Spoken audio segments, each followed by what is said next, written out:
Hey, this is Kenn Renner coming back at you from Austin, Texas, and I just wanted to go over some leasing strategies that we're deploying here in the winter time. Obviously, things are usually a little slower coming out of the holidays, and so when we've got our new homes that are coming online, we have to deploy and employ some extra efforts to get these things rented in a short period of time. So the first thing, and probably the most important thing, is price.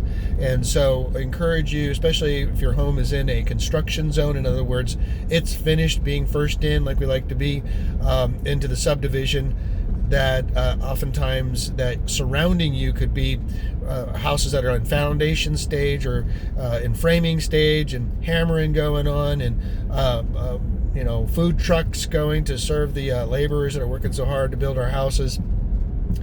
Mariachi music. Sorry, it's the truth. It really is like that. And when tenants, prospective tenants, come into the neighborhood and they kind of see that, they're like, okay, wow, look at all this debris going on and the dirt flying up and the noise.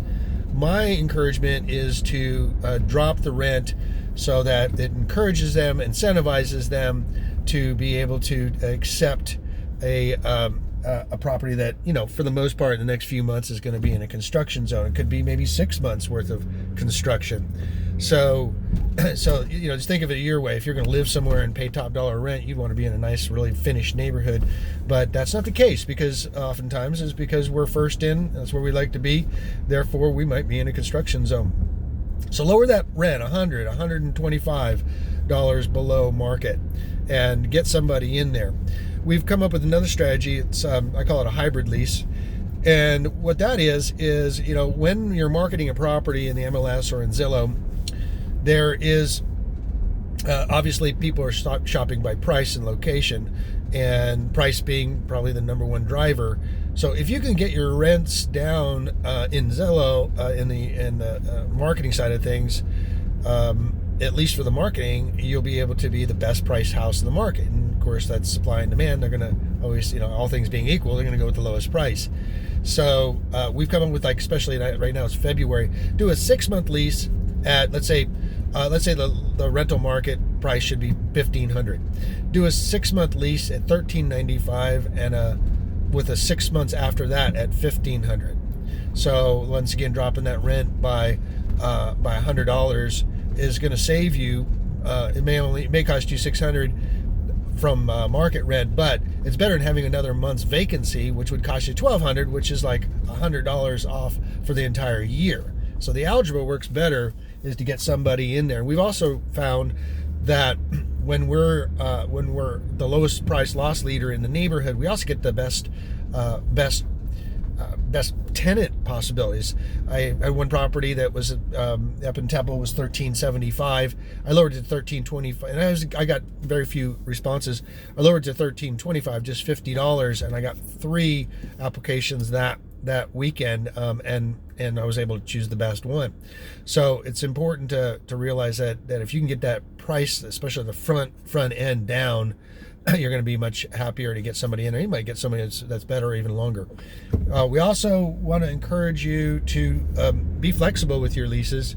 In other words, if you, especially this time of year, be willing to take a short-term lease, in other words 6 months, just to get it into that summer cycle.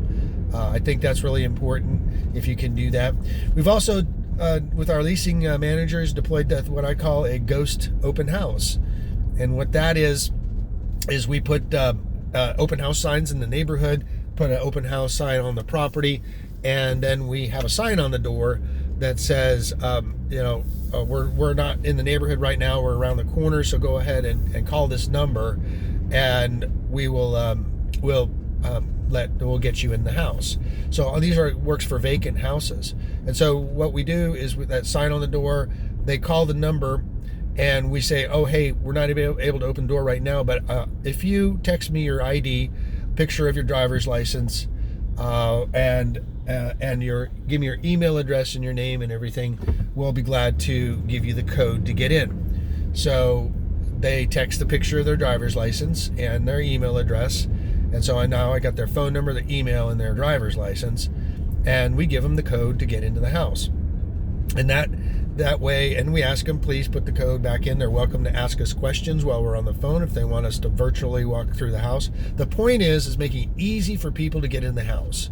That's the thing. Make it as easy as possible for them to get in, help make a decision where they don't have to track down a leasing agent or go get a key from a property manager. It's just a pain. So I really highly encourage that you take advantage of the ghost open house strategy that we've been deploying. Another thing that we also augment our leasing agents' ability to market is we do direct mail. We have email databases. We have Facebook ads.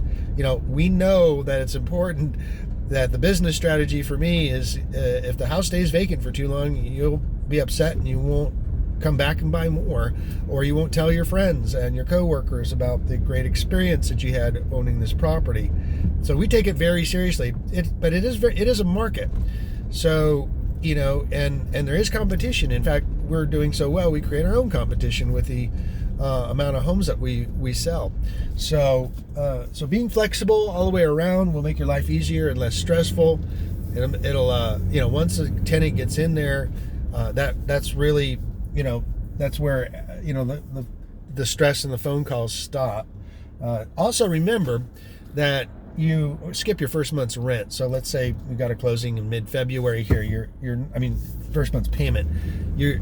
If you close in mid-February, you won't have a payment until April.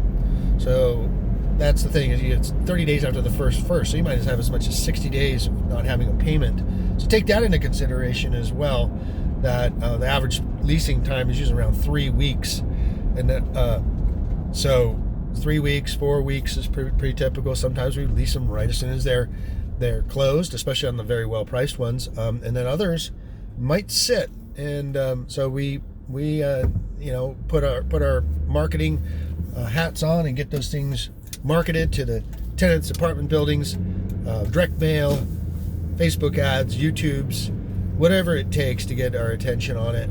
We're also experimenting with geofencing, which is going to the large employers and doing a internet marketing advertising to a particular, like for instance the hospitals, and geofencing them, and that means everybody in that has their Facebook on in a particular area will get a ad regarding the leases. We also use a strategy called lease to own.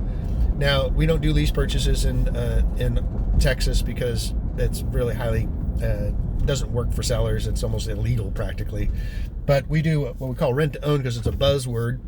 And the rent to own is just basically, I as the broker will pay $100 a month for every month they stay in your rental, and therefore towards closing costs on the purchase of a new home.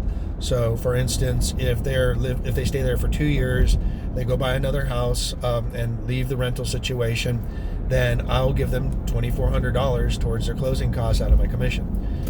So once again, we really are focused on getting properties rented hopefully for the highest dollar amount, which means summertime, for the longest period of time.